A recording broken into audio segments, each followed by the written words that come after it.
now, Liam, Spurs, they got their 2-1 win away to Brighton. It was hard work for them.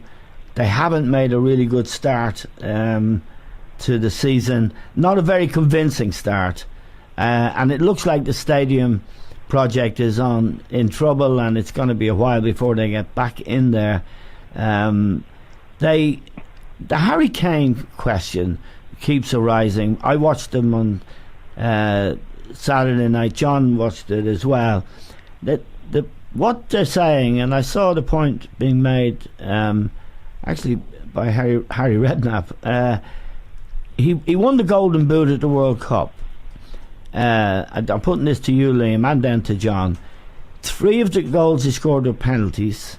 1 was a fluke, which went in off, as they say in snooker, and the other 2 were against Panama.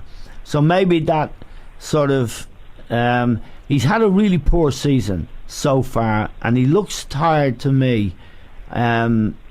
He's got a lot to carry there, hasn't he, in that side as well? Yeah, well, he's the only real out-and-out goal scorer they've got, you know. He carries that burden, and it's pretty much the same with England, Eamon.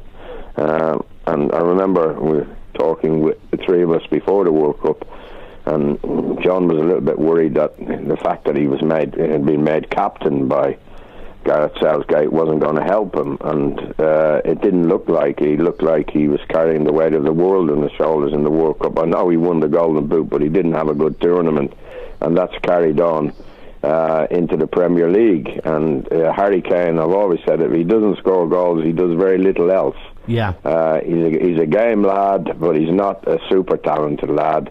He's not a world-class player.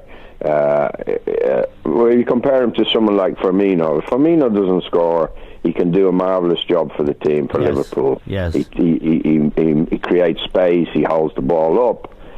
Harry Kane is all right at all those things, but he's just all right. He's not at the very, very highest level, and if he's not scoring goals, well, that's why people are saying, well, is this hype is the hype about Harry Kane correct? I would have always said it was wrong, but you have to hand it to the lad. He's a brilliant goal scorer. He's not really on form, but I wouldn't write him off from scoring like 20, 25 goals by the time the season's out, Eamon. Yeah, I mean, that's an interesting point that Liam made about Firmino, John, and Harry Kane. I know you're a big Harry Kane fan. Part of the problem, I think, is that Spurs aren't playing well. And there's not a lot in games for him. No, well, that's a big point. I mean, that's a huge point, because as Liam says, he's a goal scorer and he's dependent on other people to do the job. Yeah. I still think he shouldn't be captain. Right. I don't think he was captain. I think it affects him. I think he's and I don't mean this in a bad way, I think he's quite a simple type of lad. Yeah. And I think he takes the captaincy very serious. Yes. Like for England, for example, when England weren't playing, he was dropping deep and he was doing all sorts of things that he shouldn't have been doing, because I think he'd be better free if say he took the captaincy up and give it to anybody in the team and let him just do what he does. I think he's a lad that takes it really to heart that I'm not playing well, I'm a captain, I have to do something about this, and it's making him worse. He's 2 burdens then. I'm the main man for goals. B, now I'm captain as well. Yeah. Exactly. You know, like in years ago, they used to say you never have a forward as a captain.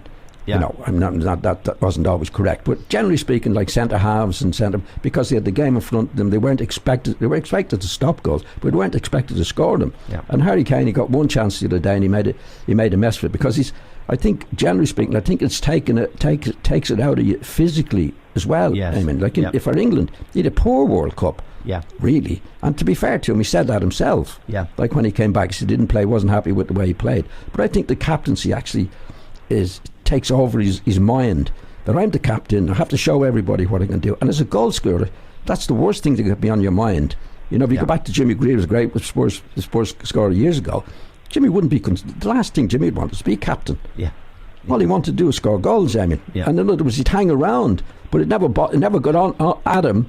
Say, I saw Jimmy Greaves, and sometimes he'd say, like when he played against Norman Hunter, for example, nearly always scored against Norman Hunter. Yeah. Well, nearly scored against everybody. And Hunter would come in and I said, "Jeez, I haven't given that fella kicking the ball for 89 minutes and he still scores." Because Jimmy could wait for it. Yeah. He didn't get anxious. He didn't have to predator, a real predator. Yeah. When he saw the weakness, boom. Yeah, but he didn't think, well, I've got to do more. No. He just relaxed on it. I think what Harry Kane has to do is play in his normal position up front and relax about the situation. And as his captain, I think the mind he has, and he's a good lad, is that I have to do more to show players that I'm the captain here.